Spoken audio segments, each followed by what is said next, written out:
jy jou Bybel by jou het, kan jy hom vir my oopmaak, daar is in die boek van Filippense. Filippense in die 3de hoofstuk, Filippense hoofstuk 3. En ek wil vanmôre eintlik 'n tweeledige boodskap gee. Ek wil eintlik vanmôre deel 1 preek van 2 dele. So, as die Here wil, vanaand sal ek deel 2 hanteer. So julle kan inskakel op die live en so aan vir deel 2 vanaand. Maar ek wil vanmôre 'n tweeledige boodskap preek, en toe ek so gedink het aan wat kan ek bedien so aan die einde van 'n jaar, het er 'n gedagte by my opgekom van wat neem ons saam na môre?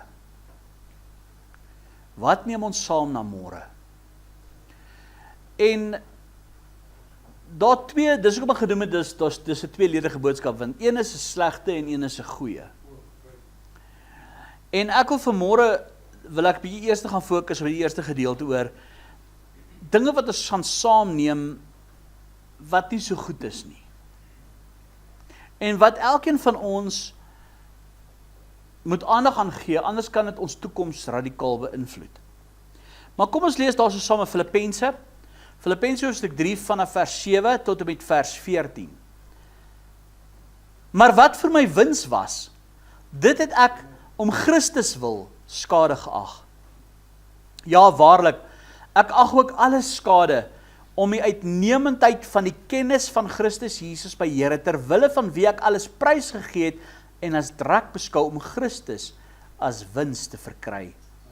En in hom gevind te word, nie met my geregtigheid wat uit die wet is nie, maar met die wat deur die geloof in Christus is. Die geregtigheid wat uit God is, deur die geloof. Sodat ek hom kan ken en die krag van sy opstanding, en die gemeenskap aan sy lyde, terwyl ek aan sy dood gelykvormig word, of ek miskien die opstanding uit die dode kan bereik. Nie dat ek al verkry het, of al volmaak is nie, maar ek jaag daarna, of ek dit ook kan gryp, omdat ek ook deur Christus Jesus gegryp is. Broeders, ek reken nie dat ek dit self gegryp het nie, maar een ding, ek vergeet die dinge wat agter is, en strek my uit na wat voor is, en jaag na die doel, om die prys te verkry van die hoë roeping van God in Christus Jesus. In kort sê Paulus hierso, hy lê alles neer, en hy lewe sy lewe vir een doel alleen, vir die hoë roeping van God in Christus Jesus. Nou wat interessant is van hy, as jy gaan kyk in die Grieks, as hy praat van die hoë roeping van God, sê dit eintlik vir ons the above calling, wanneer God ons na hom toe roep. Daar sal 'n bassein wees, met die geklank van die aardsengele, dan sê hy, en 'n geroep. The above calling. Hy jaag daarna, om, het sy deur die wegraping, of het sy deur sy dood wat hy na die Here toe gaan. Hy hardloop sy lewe, en hy lewe om een ding te verkry, die prys te verkry, om by Christus te wees.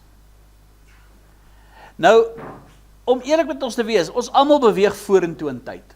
Jy kan nie terugbeweeg in tyd nie, daar is nie ding soos om terug te gaan in die verlede nie. En nie een van ons bly stil staan nie, elke sekonde tik verby, en elke sekonde wat verby tik, is tyd wat ons nie weer kan terugwen nie. Elke seisoen, elke nuwe môre, vat jy iets saam, jy dra elke dag iets oor van die vorige dag.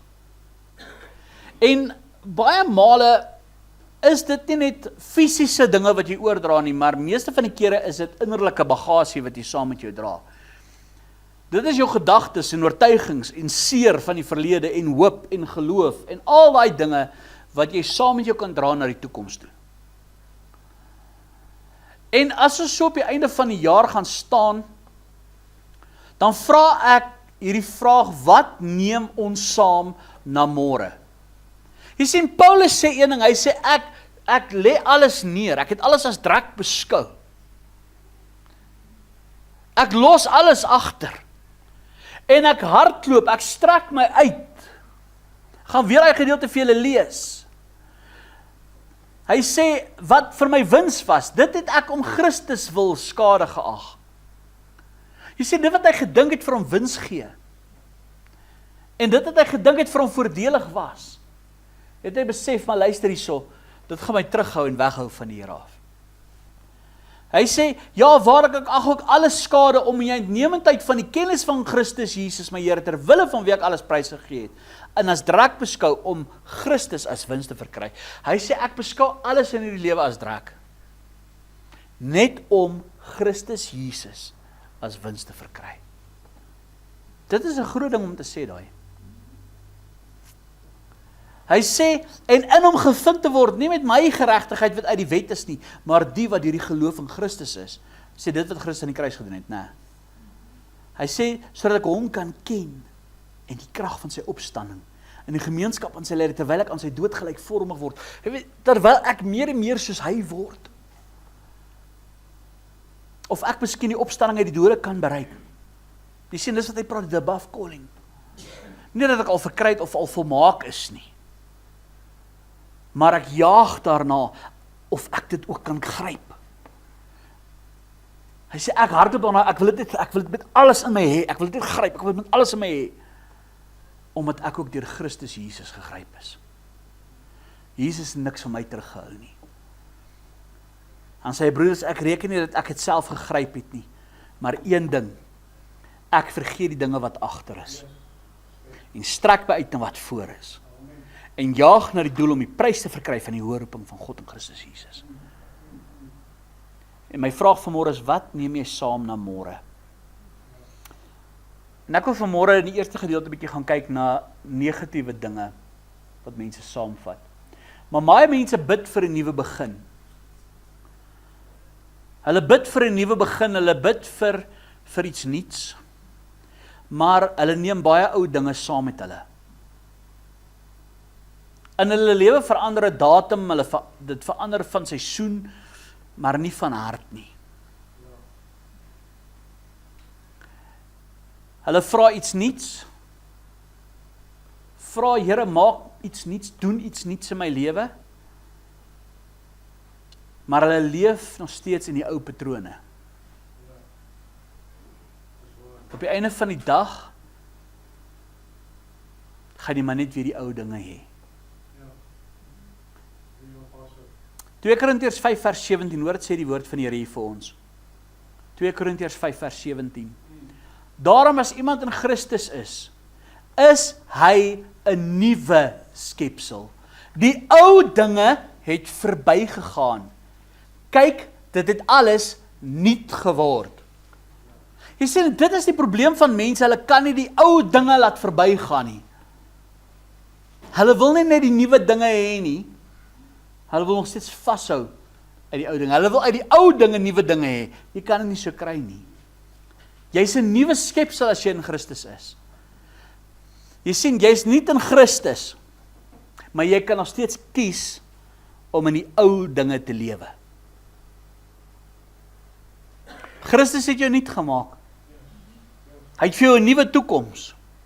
Maar jy kan kies om in die ou dinge te lewe. En as jy in die ou dinge lewe, gaan die ou dinge wees wat in jou lewe gaan voorkom. En dit is die vraag, wat neem jy saam na môre? Wat vat jy saam na môre? Nou, 7 dinge wat baie mense, ek gaan net so kyk na 7 dinge wat baie mense onbewustelik saam met hulle vat in die toekoms in. En wanneer jy mooi gaan luister vanmôre, wil ek bid dat die Here jou gaan vrymaak van hierdie goed. En dat jy met hierdie goed gaan deel, want hierdie goed gaan jou toekoms beïnvloed. Hierdie goed gaan vir jou negatief beïnvloed in die toekoms. Dit gaan vir jou baie, baie slegte dinge veroorsaak.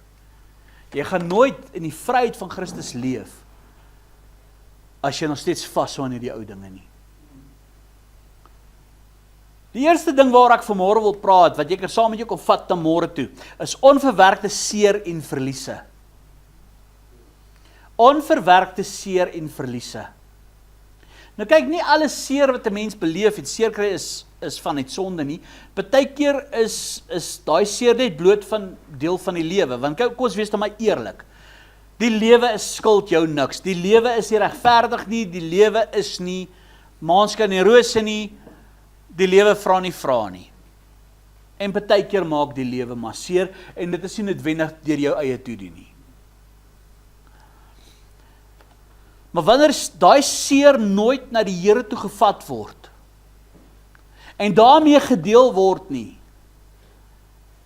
en wanneer daai seer nooit gehanteer word, en in die verlede geplaas word nie, en jy dra dit oor in jou toekoms, gaan dit jou besluite, jou reaksies, jou verhoudings, al daai dinge begin bepaal. En op die einde van die dag, wat gaan oorbly? Jy gaan maar presies sit waar jy was. Weet jy, een van die dinge wat ons leer in die lewe, wat hulle altyd vir ons sê, is, jy moet sterk wees. Né? Jy moet sterk wees. Maar weet jy wat? Om eerlik te wees, God roep ons om eerlik teenoor hom te wees. Hoor wat sê Psalm 147 vers 3. Hy genees die wat gebroken is van hart, en hy verbind hulle wonde. Psalm 147 vers 3. Hy genees die wat gebroken is van hart, en hy verbind hulle wonde. Jy sien, God wil jou wonde genees. God wil jou herstel. Hy wil jou verbind. Maar God verbind nie wonde wat jy wil wegsteek en wat jy wil oopgrou die hele tyd nie. Hy genees nie dit wat jy wil ontken, of dit wat jy wil onder die maatemmer sit, of dit wat jy wil terughou nie. Hy wil hê jy moet daarmee deel. Bring jou seer na hom toe. Jy sien, hy kan daarmee deel as ons dit in sy lig inbring. En God sê, gee jou seer vir my oor. Kom, ek gaan vir jou nou een ding vertel in die lewe. Ek garandeer jou dat jy gaan seer kry in die lewe. Jy gaan seer kry. Niemand is vrygestel van daai ding nie. Jy gaan seer kry. As jy dink jy's die enigste een wat seer kry in die lewe, catch a wake up.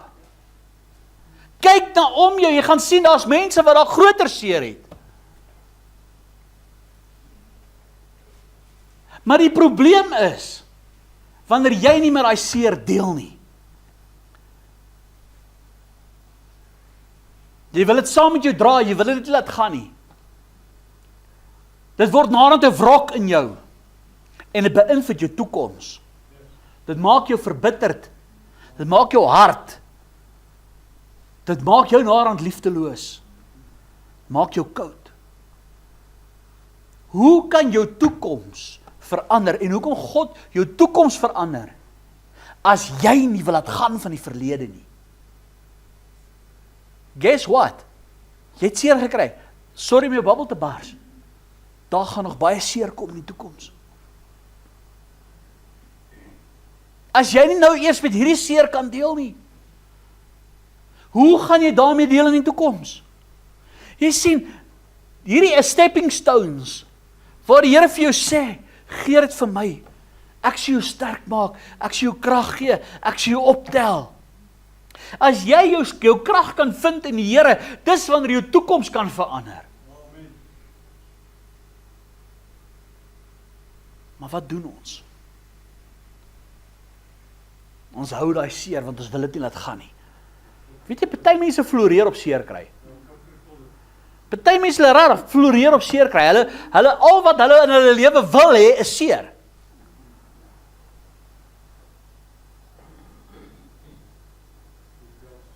En ek wil vir jou eerlik sê, dis nie die lewe wat God vir jou beskik het nie. Dis nie die lewe wat God vir jou wil hê nie. Die dief kom om te steel, te slag en te verwoes. God het gesê, ek kom dat jy lewe en oorvloed kan hê. Nie 'n lewe vol seer nie.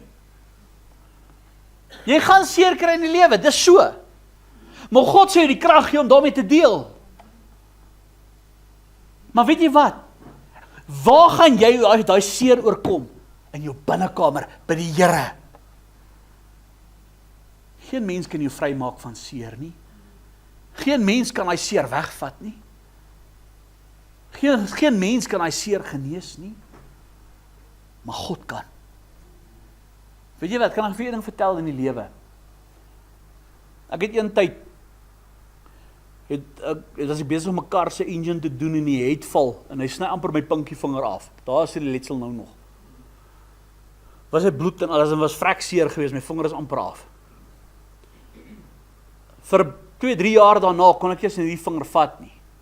Moes steke gekry, my vinger al mekaar gewerk en elke liewe ding. Ding is nou so skeef soos 'n amper gesê soos 'n Danville tonnel, maar toe maar.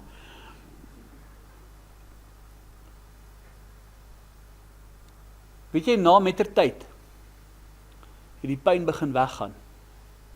Die sensitiwiteit het begin weggaan. Na tyd het die pyn genees. Die lewe het teruggekom. Daar sit nog steeds 'n letsel, daar sit nog steeds 'n merk. Maar die pyn is weg. Is nie meer seer nie. Jy sien, en dis wat God wil doen vir my en vir jou. Ja, daar word letsels gemaak in ons lewe. Maar die pyn sal weggaan. Die seer sal weggaan. Maar dit is slegs God wat daai seer kan genees. En dit help nie jy wil daai seer kos gee en inpak en feed en daarin vashou nie. Hoe langer jy dan daai seer gaan vashou en dit gaan kos gee, hoe langer berading rou. Weet jy wat gaan daarin gebeur? Hoe harder word jou hart teenoor die Here. Dis presies wat die duiwel wil hê. Want die dief kom om te steel, te slag en te verwoes. Dis wat hy wil hê. Leer om jou seer vir God oor te gee. Weet jy wat is die hardste ding? Wanneer jy jou seer saam met jou dra, na môre toe, na die toekoms toe, reageer jy vanuit daai pyn eerder as uit geloof. Jy reageer vanuit seer as wat jy reageer uit geloof. En weet jy wat, nuwe situasies, nuwe geleenthede, nuwe vriendskappe, nuwe verhoudings, al die dinge word beïnvloed deur hierdie ou wonde. Want mense wat jou nog nooit seer gemaak het of enige iets nie, betaal nou vir die pyn wat hulle nie eers veroorsaak het nie. En hulle verdien dit nie.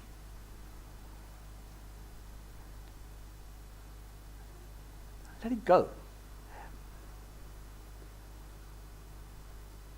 Dit help nie dat jy verander van datum, maar jy verander nie in jou gemoed nie.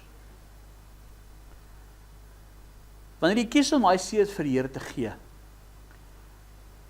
glo van my, die seer sal wel weggaan. Wat ek gesê het, almal ou letsels. Maar die seer daarvan sal verdwyn. En op die einde van die dag, as God jou seer genees, sal dit ook nie meer 'n invloed hê op jou toekoms nie, op die mense om jou nie, op nuwe invloede nie, op nuwe geleenthede nie. Die tweede ding, en dit sluit nogal aan by die eerste ding. Dit kan nogal hand aan hand loop.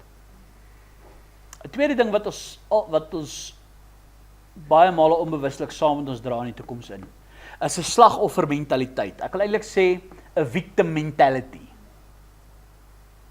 'n Slagoffermentaliteit. 'n victim mentality, 'n slagoffermentaliteit wat sal sê, alles gebeur altyd met my. Ek kom nooit vorentoe nie. Ek is altyd die een wat aan die kortste end trek. Ek word altyd seer gemaak. Ek. Ander kry dit reg, ek nie. Ander gaan vorentoe, ek nie. Ek is altyd die victim. Almal doen altyd slegte goed aan my. Ander doen altyd verkeerde dinge aan my.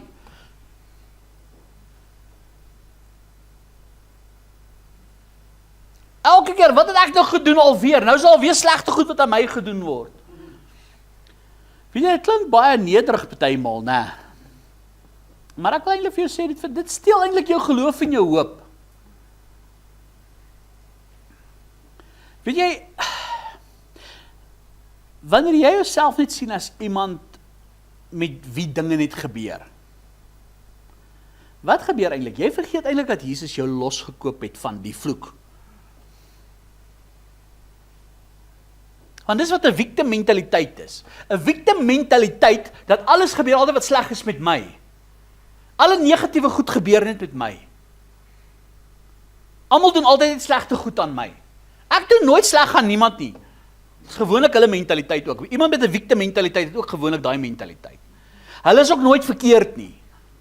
Kan ek nooit die ding sien dat hulle ook seer veroorsaak nie?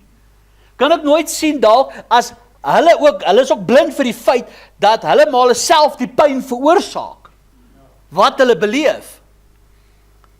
Hulle kry net die reaksie van dit wat hulle gedoen het, maar hulle die victim mentaliteit.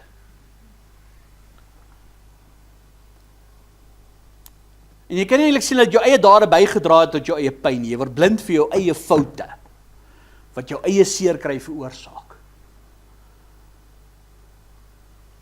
Ek wil vir jou sê, weet jy wat, 'n victim mentaliteit gaan jy nêrens bring in die lewe nie. Inteendeel steel dit net van jou.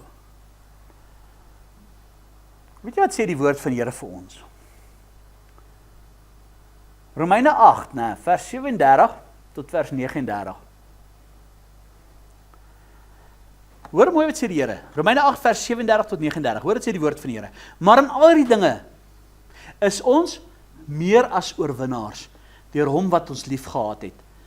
Want ek is verseker dat geen dood of lewe of engele of owerhede of magte of teenwoordige of toekomstige dinge of hoogte of diepte of enige ander skepsel ons sal kan skei van die liefde van God wat daar in Christus Jesus ons Here is nie.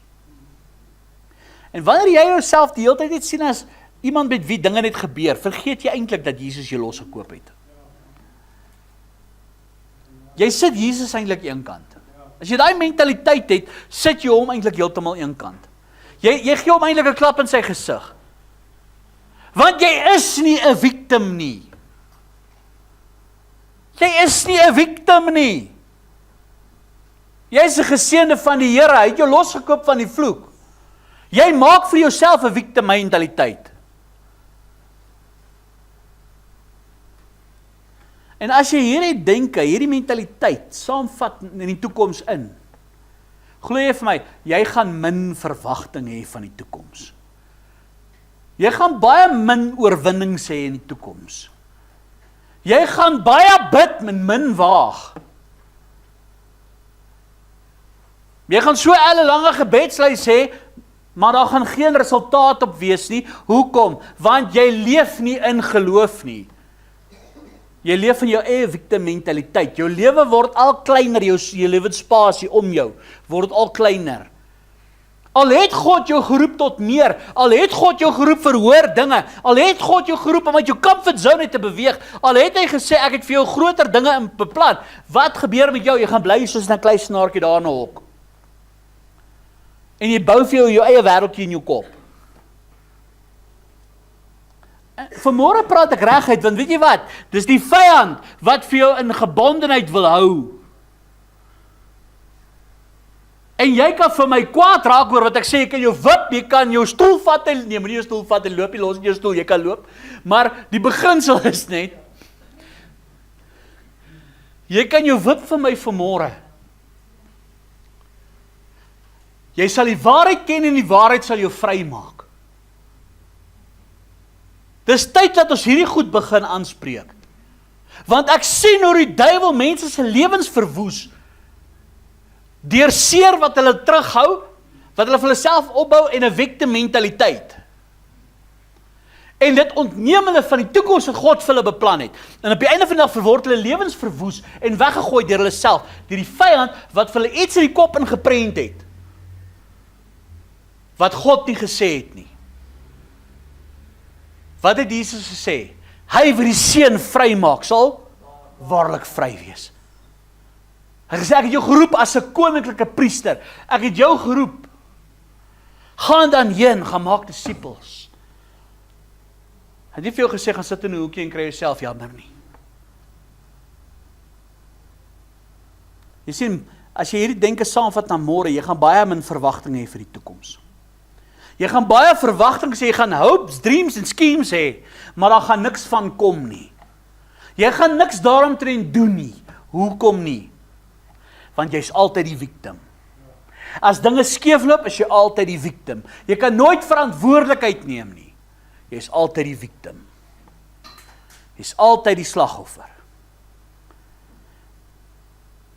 En weet jy wat die ergste van alles? Jy maak baie maal die fout. Jy maak baie male die oorsaak of die fout dat dat mense so teenoor jou reageer. En dan sit jy blind daarvoor, want jy is altyd die victim, jy is nooit die skuldige een nie. Jy is nooit die wat kan opstaan en sê, luister, ek was verkeerd nie. My gedrag was verkeerd nie. My mentaliteit was verkeerd nie, my optrede was verkeerd nie. Onthou wat sê die woord van die Here, wat jy saai, sal jy maai. Jy sê die mense vergeet, as jy die victim mentaliteit het, dan sien jy nie dit wat jy maai, maar jy sien nie raak wat jy saai nie. Jy is nie 'n slagoffer nie. Jy is nie 'n slagoffer nie. Jy sien, as jy nie kan leer om verantwoordelikheid te neem vir jou foute, vir jou besluite, vir verkeerde besluite, as jy nie kan leer vir jou sonde, om verantwoordelikheid daarvoor te kan neem nie, te kan opstaan en te sê, luister, ek was verkeerd. Ek moet kragtadig iets hieraan doen, ek moet verander nie. Ek het dit verkeerd gedoen, dit moet ek change nie. As jy nie dit kan doen nie, hoor jy vir my vandag, dit gaan vir jou duur kos in die toekoms. As jy daai mentaliteit oordra in die toekoms saam met jou, jy gaan eendag gaan jy hoes, papie. En wat jy saai, gaan jy maai. Kan ek jou een ding vertel in die lewe? Mense wat hierdie victim mentaliteit het, vind ek's altyd die slagoffer. Gaan 'n bietjie na die Here toe en vra, Here, wat het ek gedoen, waarlik? Maak my oë oop, wat het ek gedoen? Wat hierdie ding veroorsaak het. Hoor my mooi, ek wil net gou een ding sê, slegte dinge gebeur ook met goeie mense. Ek praat nie van dit nie. Daar is ook kere wat dinge met mense gebeur, waar hulle 'n slagoffer is van omstandighede, wat nie hulle eie toedoen is nie. Okay? Wat hulle nie voorgevra het nie. Wat hulle nie iets veroorsaak het om dit te verdien nie. Okay? Daar gebeur dinge, slegte dinge met mense, wat kinders van die Here is, wat nie goed is nie. Maar dit help nie, jy bou 'n victim mentaliteit daaroor nie. Want al wat jy besig is om te doen, is om in die hande van die duiwel in te speel. Hy wil jou oneffektief maak vir God se koninkryk. Hy wil van jou steel, slag en verwoes. Hy wil hê jy moet moed opgee. Hy wil hê jy moet op 'n hoopie gaan sit in selfbejammering. Want selfbejammering is die stap net voordat jy val in depressie en al daai tipe gemors. Hy wil hê jy moet sit met swaarmoedigheid. Hy wil hê jy moet sit met onvergifnis. Hy wil hê jy moet sit met bitterheid. Hy wil hê jy moet vashou in die verlede. Hy wil hê jy moet aan daai goedes vasklou. En hy wil hê jy moet die victim wees. Want daardeur maak hy jou oneffektief en hy hou jou terug in die verlede. Want omdat jy dan daai mentaliteit is, kweek hy vrees by jou. Jy het vrees vir die toekoms, vrees om 'n volgende stap te vat, vrees om te vertrou, vrees om in geloof te wandel, vrees om 'n volgende stap te vat. Hy steel jou vryheid, man. So ek hoop dit maak, as ek praat van die victim mentaliteit, praat ek van twee soorte. Een wat jy self veroorsaak en een wat nie jou skuld is nie. In albei gevalle, vat dit na die Here toe. Kom maar vir sê, jy is nie 'n slagoffer nie. Jy is nie 'n victim nie. Die lewe is hard. Die lewe is onregverdig. Jy is in hierdie wêreld. Maar prys die Here, in Christus is ons nie van hierdie wêreld nie.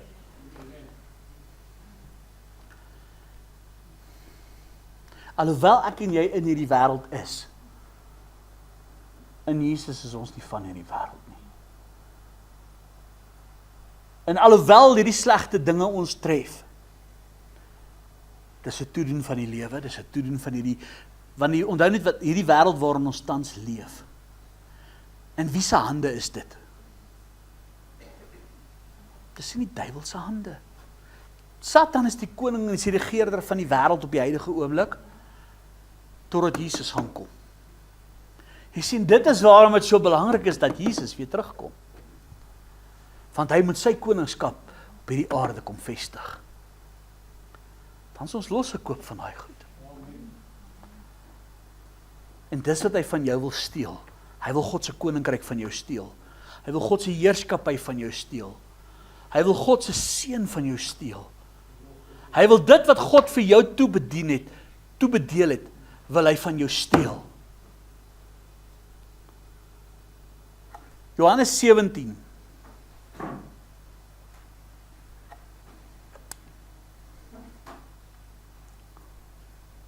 Johannes 17 vanaf vers 14 tot en met vers 17. Johannes 17 vers 14 tot 17. Ek het hulle u woord gegee. Luister om wat sê hy. En die wêreld het hulle gehaat, omdat hulle nie van die wêreld is nie. Net soos ek nie van die wêreld is nie. Ek bid nie dat u hulle uit die wêreld wegneem nie, maar dat u hulle van die bose bewaar. Hulle is nie van die wêreld nie, net soos ek nie van die wêreld is nie. Heilig hulle in u waarheid. U woord is die waarheid. Jy sien, dit is waar ek en jy weer moet uitkom. By die woord van die Here. Kan ek jou een ding vertel? Weet jy hoekom het jy victim mentaliteit? Weet jy hoekom val jy? Weet jy hoekom sit jy met al hierdie dinge? Wat se rol speel God se woord in jou lewe?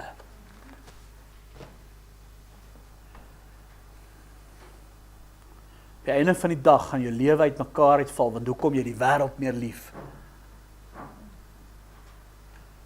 Vat dit saam in jou toekoms en kyk hoe gaan jou toekoms lyk. Dis hoekom Paulus sê, ek het al hierdie dinge as reg beskou. Daai dinge wat in die verlede gebeur het, dis in die verlede. Die wat my seer gemaak het, is in die verlede. Dit wat ek verloor het, is in die verlede. Die wat my ingedoen het, is in die verlede. Die wat my te nagekom het, is in die verlede. Kan ek staan vir en verander nie. Dis in die verlede. Ek kan nie verlede terugdraai nie. Ek gaan nie dit my toekoms verander nie. En ek gaan nie dit my toekoms bepaal nie. Ek gaan nie dit my ontneem van God se seën nie. Ek gaan nie dit my ontneem van dit wat die Here vir my toebedeel het nie. Want dis presies wat die duiwel wil hê. Wat neem jy saam na môre? Godsdienst sonder verhouding, dis die derde een. Godsdienst sonder verhouding. Weet jy, dit is interessant, kom ons so aan die einde van die jaar. Baie, wat vat jy saam, kom ek gaan so sê, wat vat jy saam in die toekoms, wat vat jy saam in volgende jaar, wat vat jy saam? Baie mense vat kerk saam, papa. Kerk is daar, elke Sondag. Hulle vat Bybel saam, kyk, Bybel is daar elke Sondag. Bediening is daar elke Sondag. Maar daar is geen lewende verhouding met Jesus wat saamgaan nie. Hulle doen die regte dinge, maar hulle harte is moeg en leeg. Jesaja 29 vers 13. En die Here het gesê, omdat hierdie volk nader kom met hulle mond en my eer met hulle lippe, terwyl hulle harte ver van my hou, so hulle vrees vir my aangeleerde mense gebod is.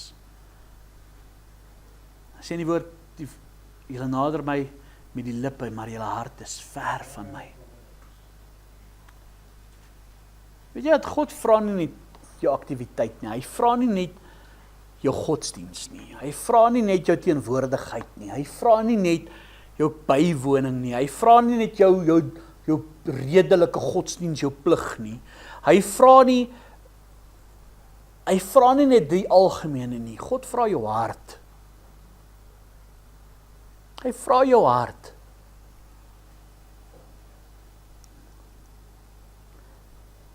Wanneer jy godsdienst saam met jou vat in die toekoms, maar daar is geen verhouding nie. Weet jy hoe moeilik raak godsdienst? Weet jy hoe moeilik raak jou geloof? Weet jy hoe moeilik raak en hoe swaar raak die geloofspad? Want jy gaan kerkdienst na kerkdienst na kerkdienst na kerkdienst, maar daar is niks. Dan is dit op die einde van die dag die pastoor se skuld, want ek ontvang niks.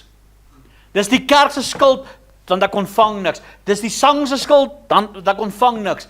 Weet jy wat, gaan soek 'n bietjie die fout by jouself. Het jy al 'n dag voor 'n diens in afsondering gaan intree en vir die Here gevra, Here ontmoet my vandag? Het jy 'n dag voor 'n diens gegaan in afsondering in die Here se aangesig gaan soek. Ek gesê, Here, spreek tot my gees vandag. Here, kom raak my aan. Ek gaan vir jou sê, daar word duisende preke vandag op WhatsApp, op Facebook, op YouTube uitgesaai, uitgestuur. Duisende. Hoekom bly mense nog steeds leeg? En hoekom kan mense nog steeds nie God se stem hoor nie? Want hulle het geen lewende verhouding met Jesus nie. Hulle hou vas aan godsdiens. Hulle het die kerk saamgevat, hulle het die Bybel saamgevat, hulle het die musiek saamgevat, hulle het alles saamgevat behalwe 'n lewende verhouding met Jesus. Glo jy vir my? Glo jy vir my vandag? As jy God se stem wil hoor, as jy 'n hinkering het na God se woord, God is nie beperk tot denominasie nie. God is nie beperk tot kerkgebou nie. God is nie beperk tot pastoor of dominee nie. Hoor vandag wat ek vir jou sê. Jy kan van hierdie kerk hop, na daai kerk hop, na daai kerk hop, na hierdie prediker, na daai prediker, na hierdie boodskap, daai. Weet julle wat is vandag se probleem? En ek gaan hierdie ding sommer nou reguit sê op Facebook. En oralste waar ek nou uitsaai. Mense het lui geword vir die woord van die Here. Weet jy wat soek almal? 40 sekonde boodskapies, 3 minute boodskapies. Hulle soek, moenie vir ons daai lang preke stuur, stuur vir ons 3 minute videoetjies. Weet jy hoekom wil ek daai goed stuur nie? Want jy kry 'n gedagte vir die dag. Ja, ek deel sulke goeders met mense, want dit is ten minste iets wat mense kry. Maar die idee is net, weet jy wat? Jy daai gedagte geluister, 3 minute later jy gedagte vergeet, en jy pas dit nie eers toe nie. Hoor wat ek vir jou vandag sê. Weet jy wat soek God? 'n lewende verhouding. As jy 'n lewende verhouding met God het, het jy nie 30 sekonde dagstukkie nodig nie. Want sy woord leef in jou. Jy gaan nie 'n dagstukkie nodig hê nie. Weet jy, as almal lewende verhoudings met Jesus het, gaan dit eers meer vir predikers nodig wees om te preek nie. Dan kerke maar hulle deure toemaak. Maar mense het lui geword. Hoe daai preker preek boring, ek hou nie van sy preke nie. Is dit? Iemand het my eendag gevra, Henko, watter kerk is die regte kerk wat ek moet gaan? Sê ek, kan ek vir jou eerlik sê, die kerk waar God se gees beweeg. Waar ek die Heilige Gees kan beweeg daar. Wat bedoel jy beweeg? Mense omval en praat en al? Nee. Weet jy wat? As jy in 'n kerk is, en jy hoor die woord, en hy woord roer jou nie binnekant om te verander nie. Dis waar die verskil kom. Waar die Heilige Gees jou oortuig. Nie die prediker nie. Waar jy weet, dit wat hy sê, is die waarheid. God se Gees getuig saam met jou gees. Jy sê, weet jy hoe weet jy of 'n kerk effektief is? Nie hoe groot die getal is, of hoe groot die 10de syfer is, of die bywoningssyfer is. Weet jy wat is die, waar sien jy die resultaat daarvan? Die vrug op die arbeid. Hoeveel se lewens verander? Dis die verskil. Vandag vat ons saam met hom? Vat ons saam met ons godsdienst sonder Jesus, sonder verhouding. Jou pad gaan moeilik raak.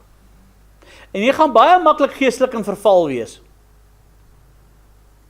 Weet jy wat is die ding met daai effek van, as jy godsdienst saamvat, sonder verhouding? Jy gaan baie makliker val in versoeking, baie makliker val in sonde. Jy gaan baie makliker weer bevriend raak met die wêreld. Jy beweeg al verder weg van God af. Later dan gaan jy weer begin met sonde te regverdig. Weet jy wat, die evangelie het jy nog nooit geroep na 'n roetine toe nie.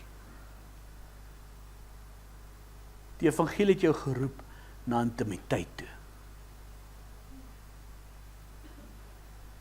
Die evangelie het jou geroep om een met Christus te wees.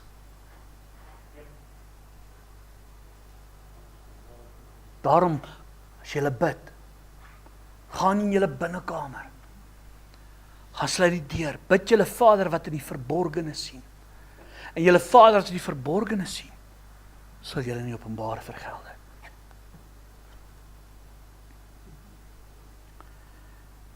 Vierde ding wat jy saam met jou kan vat. Ou denke in 'n nuwe seisoen. Weet jy wat, jy kan in 'n nuwe seisoen in jou lewe binne gaan, maar steeds dink soos in die ou een.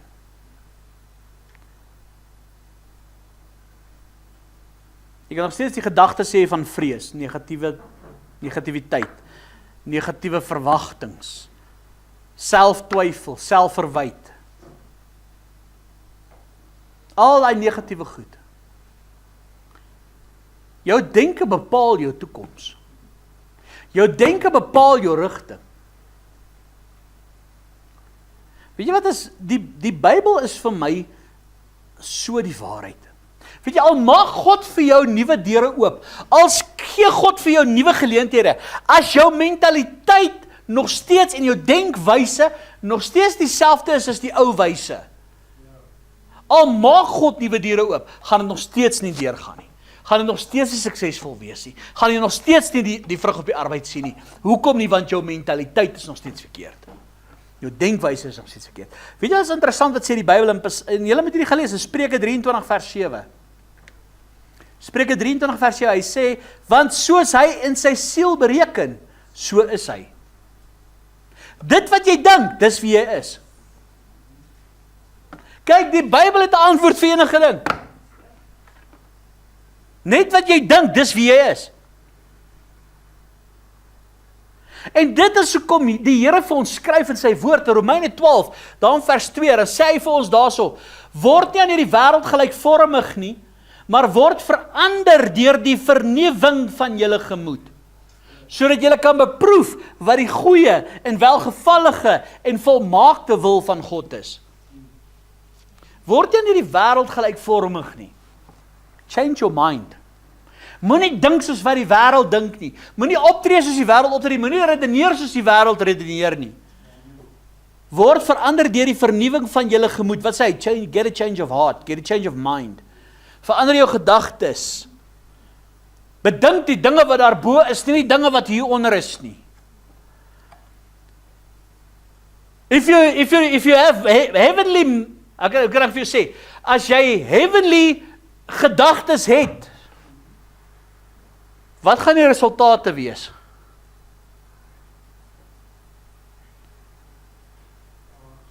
Wat jy dink is wat in jou lewe gaan voorkom. Weet jy wat, wanneer jy ou denke saam gaan na môre toe. Ek weet nie wie van julle het al soos ek dra 'n bril. Nou wie van julle het al 'n verkeerde bril opgesit per ongeluk? En dan alles lyk bietjie weird, nee. Tot jy jou regte bril op het.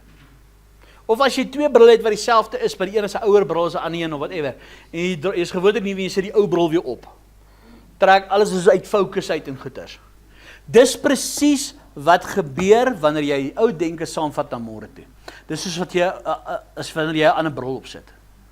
Jy sien die lewe deur die verkeerde bril. Alles lyk gedisoriënteerd, alles lyk snaaks. Al maak God nuwe geleenthede vir jou, lyk dit totaal en al nie lekker nie. En wat se mentaliteit gaan jy dan nou volg om daai pad, as jy dit so sien? Jy gaan jou ou denke se pad volg. En wat gaan die resultaat wees? Presies dieselfde. Dis hoekom mense nooit kan vrykom nie. Dis hoekom mense nooit kan vooruitkom nie. Dis hoekom mense nooit kan verander nie. Want, gaan kyk 'n bietjie hoeveel baggage draai jy saam met jou na die toekoms toe. En op die einde van die dag, dan blameer jy almal en almal alles om jou in die lewe en jy is kwaad vir alles en almal om jou. Wanneer laat gaan jy van die verlede? Wanneer verander jy bietjie jou mentaliteit? Wanneer kom jy weer terug aan God se woord?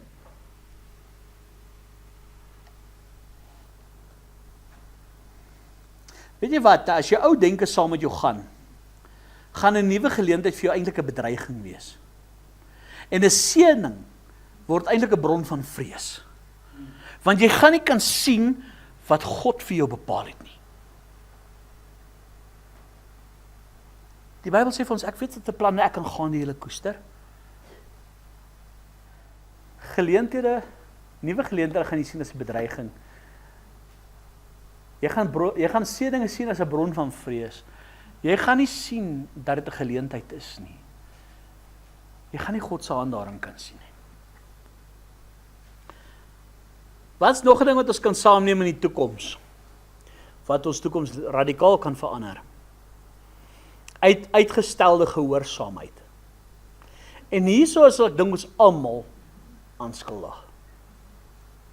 Uitgestelde gehoorsaamheid. Jy sien, God praat dikwels sag, maar duidelik. Ons weet, as die Here iets op ons hart gelê het, of vir ons iets gesê het, of met ons iets gedeel het, of ons beleef het in ons gees wat ons moet doen, ons hoor hom duidelik. Diep in ons gees. Maar ons wag. Ons reageer nie op dit nie, ons wag. Ons sal sê, later. God praat baie male sag met ons. Ons hoor hom duidelik. In ons gees het ons bevestiging daarvan. Wat hy vir ons iets sê, wat hy vir ons opdrag gee, wanneer hy vir ons iets met ons deel. Ons beleef dit duidelik, ons ervaar dit duidelik, ons weet dis wat God sê. Maar ons wag. Ons sê later. Later word maklik nooit. En op die einde van die dag word ons ongehoorsaam. En so mis ons die besoeking van die Here. So mis ons die tyd van die Here. En dis iets wat ons baie maal kan saam met ons dra in die toekoms in. Is daai uitgestelde ongehoor of uitgestelde gehoorsaamheid. Wanneer ons traag is om in gehoorsaamheid te reageer. Ons wag eers. Ons kyk. Ons weet wat God sê. Ons het daai bevestiging in ons gees. Maar ons bevraagteken of ons staan terug of ons. Psalm 95 vers 7 en 8. Psalm 95 vers 7 en 8. Hy sê, want hy is ons God en ons is die volk van sy weide en skape van sy hand. Ag, as julle vandag man na sy stem wil luister, verhard julle hart nie soos by Mariba, soos op die dag van Massa in die woestyn nie. Weet jy wat, wanneer jy gehoorsaamheid uitstel, raak jou hart harder. God se stem raak nie weg nie, maar ons raak ongevoelig vir sy stem. Ons raak ongevoelig vir sy leiding. En hoe meer en meer ons dit gaan doen, hoe minder gaan ons God se stem begin herken en gaan ons God se stem begin hoor. En op die einde van die dag, as ons daai patroon van ongehoorsaamheid aan God se stem, wat ons lei, wat ons leer, saamdra, ons verloor nader aan daai, ek wil eintlik sê, daai fynheid om God se stem te herken, om God se leiding te herken. Ons gaan nader nie meer weet, is dit God wat ons lei of nie. Nader gaan sê, maar hoekom hoor ons nie meer die Here nie? Ons hoor nie meer die Here se stem is stil, hoekom praat die Here nie met my nie? Dit voel of ek teen 'n ceiling vasbid, hoekom antwoord God my nie? Jy sien, en dit is wanneer ons val in ons eie wil, in ons eie begeerlikheid, in ons eie begeerlikhede, in ons eie wil, ons eie planne. En ons mis die geleenthede wat die Here op ons pad plaas, en ons mis die gunstige tyd van die Here. Jy sien, baie male plaas God geleenthede op ons pad, wat hy vir ons sê, wees net gehoorsaam, wees net gelowig, wees net getrou, en dan wag ons. En ons staan terug, en ons mis die gunstige tyd van die Here. Jy sien, gehoorsaamheid verg opoffering. En dit verg geloof om God te vertrou en nie te bevraagteken nie.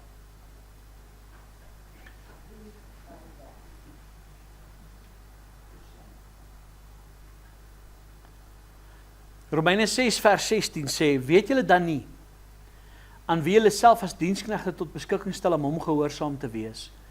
Julle diensknegte is van hom, aan wie julle gehoorsaam is nie. Of van sonde tot die dood, of van die gehoorsaamheid tot geregtigheid.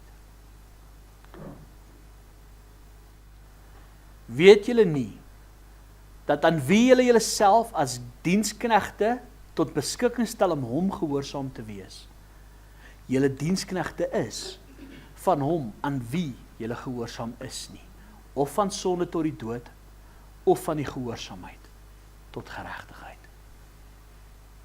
Jy geweet as jy ongehoorsaam is aan God, is jy gehoorsaam aan die duiwel. Daar is nie twee aan wie jy gehoorsaam kan wees. Jy sien baie male sal God vir jou sê, dit is die weg. God sal vir jou wys wat sy wil is. Maar wat doen ons? Ons volg ons eie kop. Op die einde van die dag, waartoe vat dit ons? Die volgende punt wat jy kan saamvat na die toekoms toe. Selfbeskerming. Nou hier is nie selfverdediging nie, maar van selfbeskerming. Daar is 'n verskil. Selfbeskerming is hierdie mentaliteit wat sê, moenie weer seer kry nie, weet, moenie te veel waag nie. Weet, hou nie terug, moenie nie weer voluit oorgee nie. Lukas 9 vers 24 tot 25 sê vir ons, want elkeen wat sy lewe wil red, sal dit verloor, maar elkeen wat sy lewe my ontwil verloor, hy sal dit red. Wat baat dit tog as hy die hele wêreld win, maar homself verloor of skade aandoen? Jy sien, baie van ons het in die verlede seer gekry. Het in die verlede teleurstellings beleef. Baie van ons het in die verlede dom besluite geneem. Ek dink ons almal het. Ek het al baie dom besluite in my lewe geneem. En weet jy wat, dan het ons hierdie selfbeskermingsmentaliteit. Wat as dit nou weer gebeur? Ek praat nie van as jy leer uit jou foute nie. Ek praat nie van dit nie. Ek praat van ons lewe nie hierdie lewe voluit nie. Ons lewe maar basies half met 'n halfhartige hart in ongeloof. Jy weet, ons hou God eintlik op 'n afstand. Nie omdat ons hom nie vertrou nie, maar ons is bang as ons heeltemal oorgee dat ons nou gaan val. En weet jy, dis nie werklik oorgee aan God nie. Dis nie wat oorgee beteken nie. Ons wil dan nie werklik oorgee nie. Ons wil nie werklik volg waar die Here ons lei nie. Ons wil nie werklik die pad volg wat hy vir ons beskik het nie. Miskien is dit wat God van ons vra dalk te veel. Ek wil nie my alles gee nie. Ek wil nie my alles vir die Here gee nie. Weet jy wat is ook 'n baie ernstige ding met die wat nou by my opkom? Ek gee oor aan die Here, maar ek gee halfhartig oor. Jy sien, ek hou nog so 'n bietjie terug. Jy sien, ek sal met die sonde breek, maar nie daai een sonnetjie nie. Net hierdie enetjie wil ek nog 'n bietjie vashou. Jy weet, ek sal vryspreek, maar net daai een sal ek nie vryspreek nie.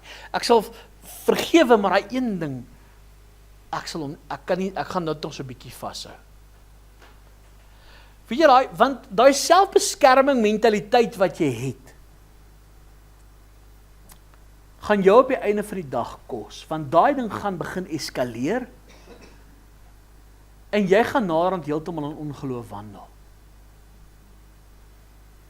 Kyk, kom ons wees maar eerlik, ons is bang vir seer, ons is bang vir verlies, ons is bang vir pyn en vir ongemak. En daarom wil ons nie laat gaan van die verlede nie, ons wil nie laat gaan van al hierdie goeders nie. Ons is bang ons kry weer seer, ons is bang ons dit.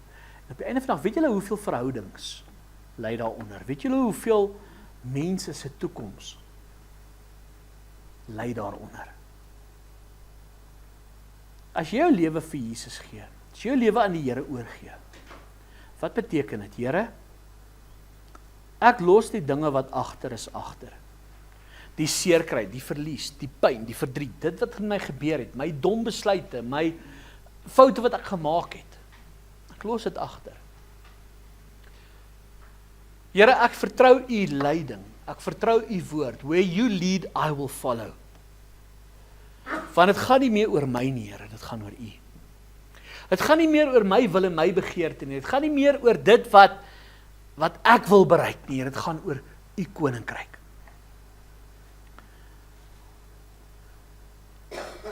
En weet jy, op die einde van die dag, 'n lewe vir God is 'n opgeofferde lewe.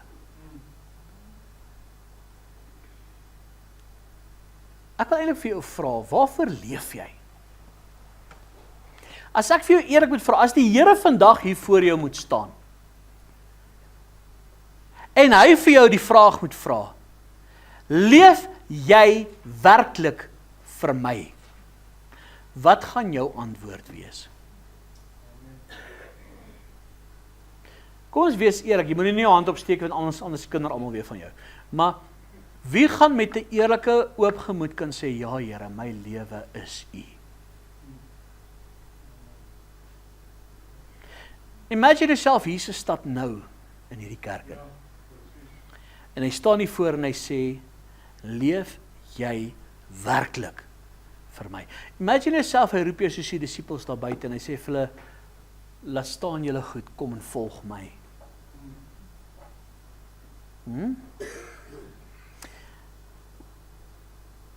Volg jy hom regtig?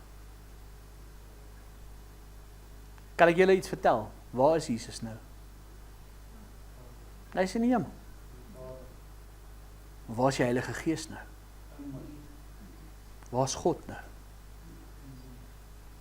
Hy is oral. Hy is alomteenwoordig. En hy vra vandag vir jou, volg jy my werklik? God konfronteer jou vandag met daai vraag. Wat is jou antwoord vol? Jy sien, en dis die volgende ding, die laaste punt waar ek wil praat vanmôre, wat ons saam neem na môre, 'n halwe kruis. 'n Halwe kruis. Jy sien, baie mense aanvaar Jesus as verlosser, maar hulle sukkel om hom as God en as Here te volg. Hulle wil vergifnis hê, maar nie die lyding nie. Hulle wil troos hê, maar nie verandering nie. Hulle soek 'n halwe kruis. 'n Voorbeeld daarvan, maak van jou Bybel op in Lukas 9. Baie mense vandag leef 'n lewe met 'n halwe kruis. Hulle soek Jesus as die verlosser, maar hulle volg hom nie. Hulle dien hom nie.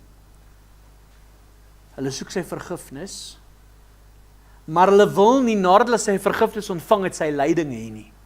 Waar hy hulle lei hoe hulle moet leef nie. Hulle wil hom hê om hulle te vertroos, om hulle te versterk, maar hulle wil nie verander nie.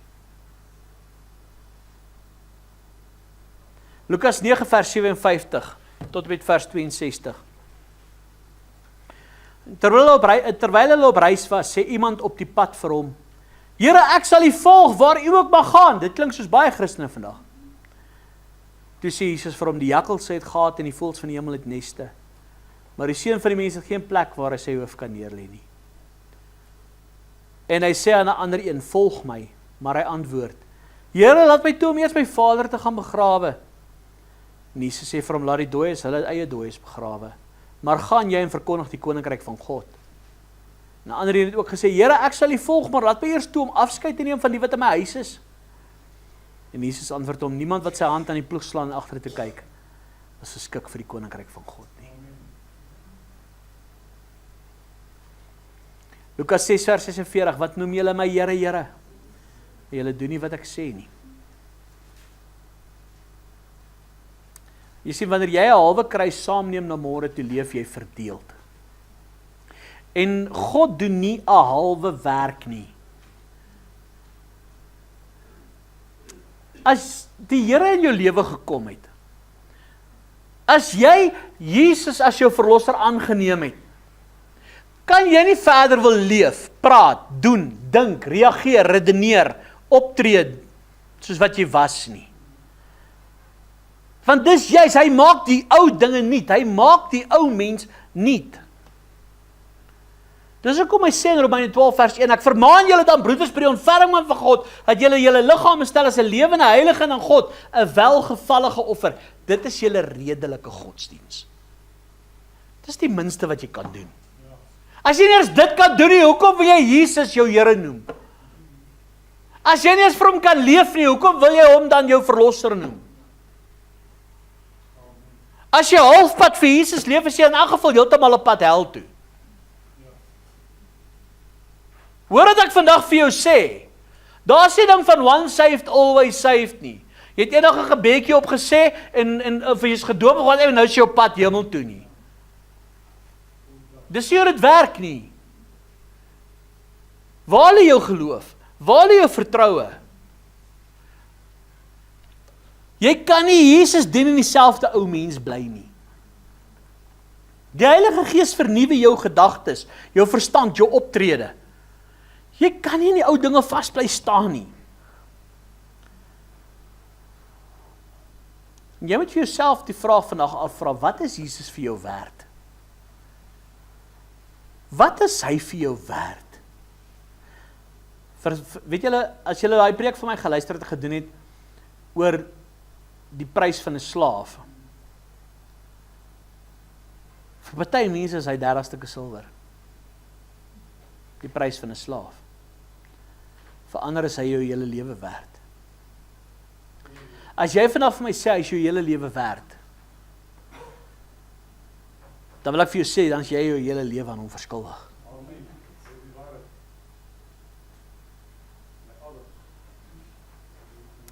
Maak voor op daar in Galasiërs hoofstuk 6.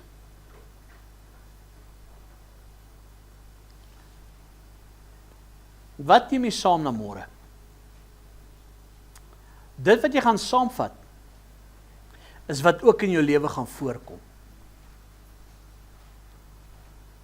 Hierdie dinge wat ek nou genoem het, ek wil vir jou sê, as jy dit wil saamvat in jou toekoms, beloof ek vir jou gaan jou toekoms, daar gaan nie verandering wees nie. En kom ons wees nou maar eerlik, die meerderheid van die mense vandag lewe vas in hierdie goed. Dis hoekom jou lewe nie verander nie. Wat is jy bereid om af te lê? Is jy bereid om Jesus die koning van jou lewe te maak? Is jy bereid om oor te gee aan hom?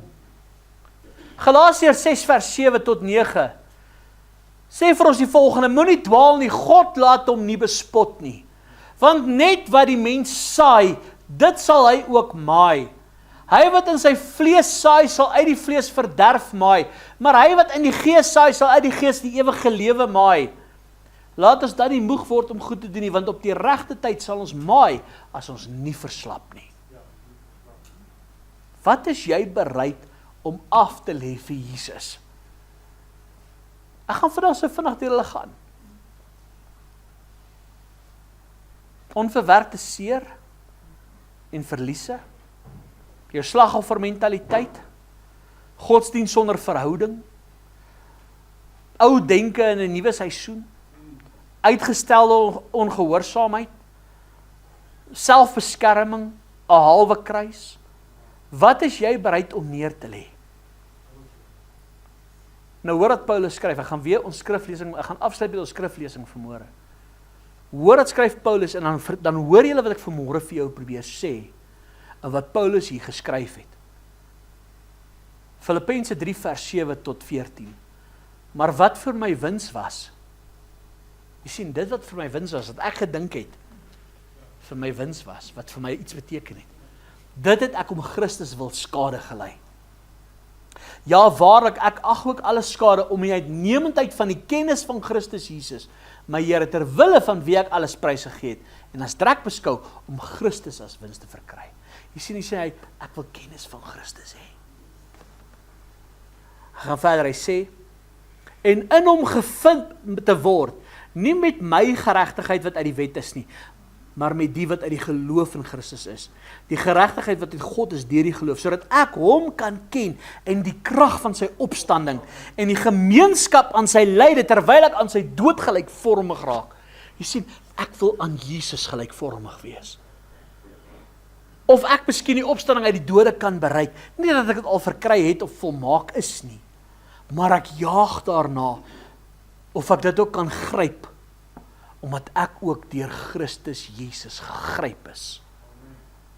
Broeders, ek reken nie dat ek self gegryp het nie, maar een ding, ek vergeet die dinge wat agter is, en strek my uit na wat voor is, en jaag na die doel, om die prys te verkry van die hoë roeping van God in Christus Jesus. En dit is my wens vir elkeen van ons, vir elkeen van julle, vir elke mens daar buite, dat hy die prys kan verkry, dat jy die prys kan verkry, dat ons die prys kan verkry, van die hoë roeping van God in Christus Jesus. Dat daardie dag wanneer daai bassein gaan blaas, jy jou naam sal hoor. En jy sal saamgaan. As jy sal sterf voor dit. Dat wanneer daai bassein sal blaas, jy jou naam sal hoor, daai graf sal oopgaan. Watter groter prys is daar om te verkry as dit?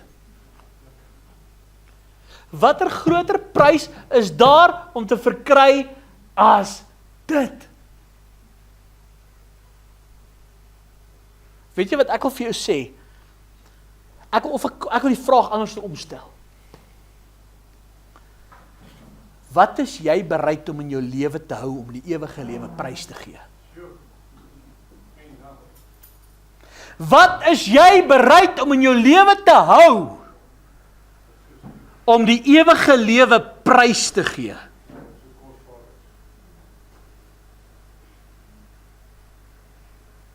Ek wil vir jou sê, jammer van my taal vandag, dis net 'n sot wat die ewige lewe sal wil prys gee. Dis net 'n dwaas wat dit sal wil doen. Ek wil vir jou sê, dit wat in die lewe gebeur, die slegte wat met jou gebeur het, dis nie 'n rede om God weg te jaag nie. Dis nie 'n rede om jou rug op God te draai nie. Die seer wat aan jou gedoen is, wat jy gemaak is nie 'n verskoning om jou rug op die Here te draai. Jy's besig om jouself in die voete skiet. Dis wat die duiwel wil hê jy moet doen, want hy wil van jou steel, slag en verwoes. God sê, ek wil vir jou lewe en oorvloed gee. Ek wil vir jou lewe en oorvloed gee. Die lewe is hard, die lewe is onregverdig, die lewe is nie fair nie. Hou op om 'n victim mentaliteit te hê in die lewe.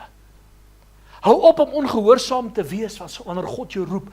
Hou op om lou te wees vir die Here.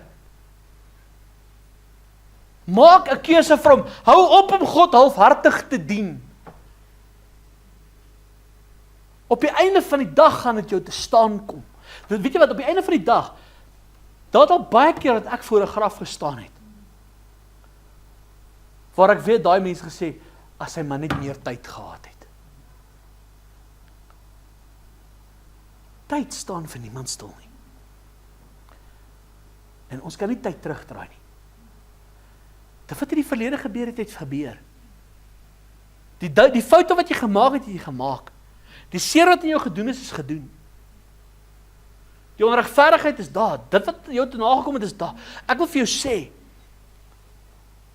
gaan terug in jou binnekamer, gaan soek jou Vader. Gaan soek die Here terwyl hy nog te vind is. Herstel jou lewe. Hy is die een wat jou lewe kan herstel. Hy is die een wat vir jou die ewige lewe wil gee. Ek wil vir jou vandag sê, jy gaan eendag spyt wees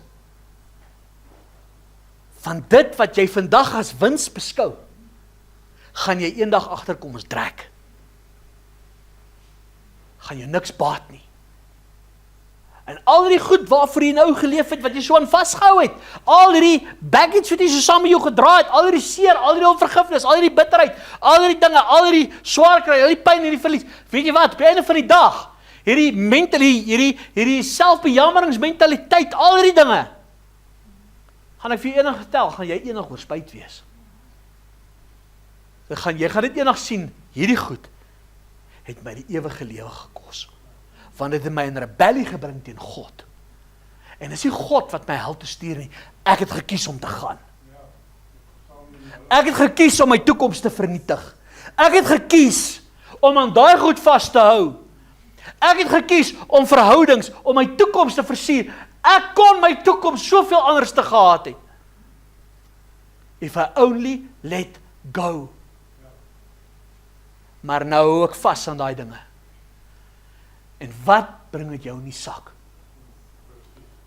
Pyn, ellende en verdriet, want die dief kom net om te steel, te slag en te verwoes. En hy wil jou weghou van die Here af. Ja, jy het sonde gedoen. Gaan bely dit voor die Here. Bou 'n brug, kom daaroor. Ja, jy het seer gekry, jy het seer gemaak, ja, die dinge. Gaan bely dit voor die Here. Bou 'n brug, kom daaroor, kom terug by die Here.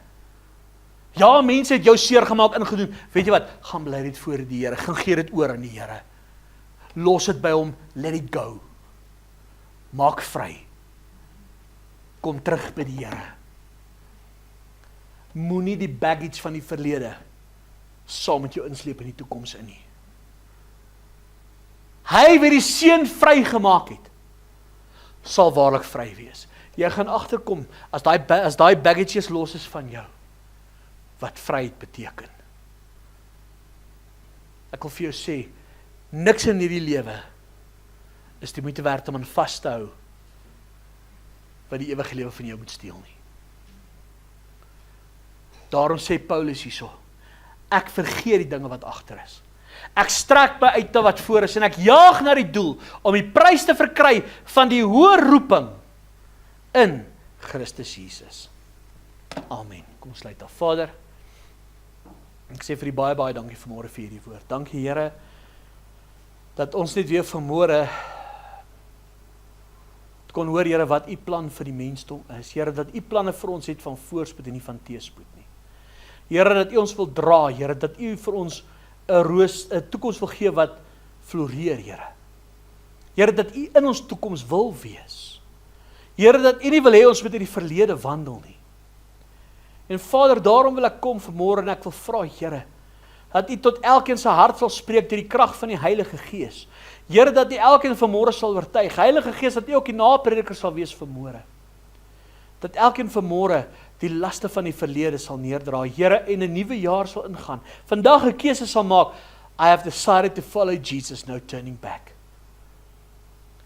En Here, ek wil vanmôre bid, dat mense sal vrykom van die verlede, vrykom van hierdie selfbejammering, vry sal kom, Here, van hierdie victim mentaliteit, vry sal kom van ongehoorsaamheid, 'n wandeling in sonde, Here, vry sal kom van 'n halwe kruis wat hulle dra in hulle lewe.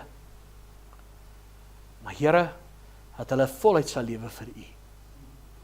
Heilige Gees, sal u vanmôre hierdie woord in ons harte seën, en sal u vanmôre hierdie woord in ons harte lewend maak.